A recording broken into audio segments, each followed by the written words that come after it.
కురుక్షేత్ర యుద్ధం మొత్తం అయిపోయింది. పాండవులు గెలిచారు. కాని అర్జునుడు మాత్రం ఆ రోజు చనిపోవాల్సింది. Just miss. అసలక్కడ ఏం జరిగిందో తెలుసా? తెలిస్తే నిజంగా మీ మైండ్ బ్లాక్ అవుతుంది. యుద్ధం గెలిచిన వెంటనే శ్రీకృష్ణుడు అర్జునుని అర్జెంటుగా చూసి ఒక మాట అన్నాడు. ఇప్పుడే రథం దిగి గాండీవం పట్టుకుని చాలా దూరంగా వెళ్ళిపో.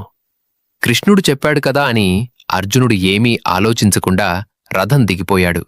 అంతే, రథం జెండా మీద ఉన్న హనుమంతుడు ఒక్కసారిగా ఆకాశంలోకి మాయమయ్యాడు. మరుక్షణమే ధాం!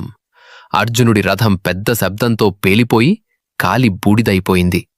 అర్జునుడు షాక్లోకి వెళ్లి వణికిపోతూ కృష్ణుణ్ణడిగాడు, ప్రభూ, ఇది ఎలా జరిగింది? అప్పుడు కృష్ణుడు నవ్వుతూ అన్నమాటే అసలు రహస్యం. భీష్ముడు ద్రోణుడు వేసిన అస్త్రాల దెబ్బకు ఈ రథం ఎప్పుడో నాశనమైపోయింది.